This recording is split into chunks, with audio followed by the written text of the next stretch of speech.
আসসালামু আলাইকুম ওরহমতুল্লাহি ওবরাকাতুহু। এখন আমাদের কুরবানির মাত্র একদিন বাকি আছে। অনেকজন কুরবানির মাসালা মাসাইল নিয়ে দুটি প্রশ্ন করেছে। দুটি প্রশ্ন ও তার জবাব এখন আমি আপনাদের সামনে মাসালা মাসাইল দিয়ে বুঝিয়ে দিব।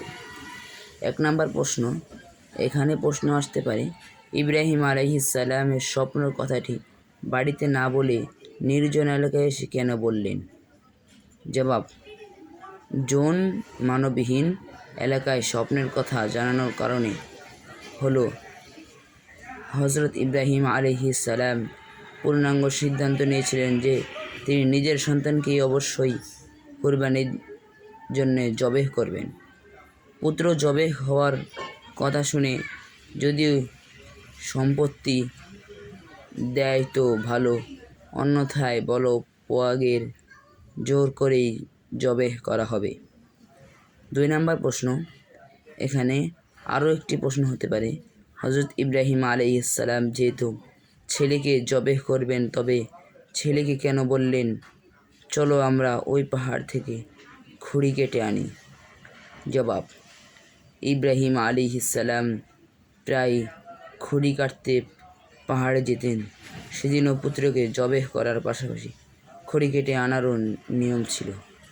পুত্রকে শুধু একটি কাজের কথা বলেছেন, অপরটি কথা বলেন নেই, কাজেই এটা মিথ্যাচার হতে পারে। এখানে একটি কথা না বললেই নয়। আমাদের সকল মুসলমানের মনে রাখতে হবে যে সকল নারী, সকল নবী পাপ থেকে পবিত্র। কোনো নবীর কোনো কথা কাজকে যদি ভুল মনে করা হয়, তবে বুঝতে হবে কোনো তথ্য না জানার কারণে আমাদের কথাও ভুল হচ্ছে। তাই কোন নবীর বাহিক কোনো কথা না জেনে ওলটপালট বলা ঠিক নয়। আর আরেকটি হলো জবেহের প্রস্তুতি। ফালাম্মা আসলামা ওয়াতাল্লাহু লিল জাবিন, অতঃপর যখন পিতা ও পুত্র উভয়ের আল্লাহর নিকট আত্মসমর্পণ করল এবং ইব্রাহিম আলাইহিস সালাম পুত্রকে জবেহ করার জন্য উপর করে শুইয়ে দিল, অর্থাৎ হজরত ইব্রাহিম আলাইহিস সালাম হজরত ইসমাইলকে আদর করলেন এবং শুইয়ে দিলেন। ইবনে আব্বাস রাদিয়াল্লাহু তাআলা আনহু বলেন, ইসমাইল আলাইহিস সালামকে কাত করে এমনভাবে শুইয়ে দিলেন যাতে কপালের একদিক মাটি স্পর্শ করছিল।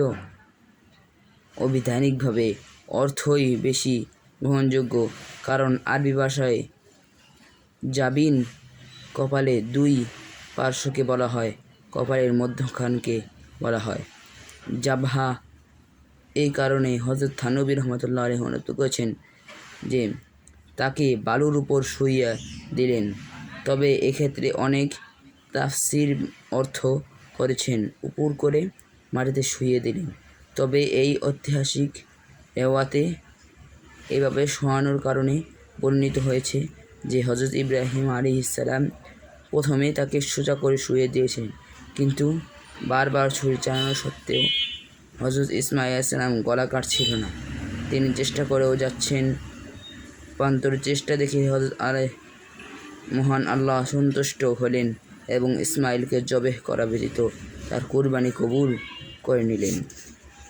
তাফসিরে রুহুল মাআনি।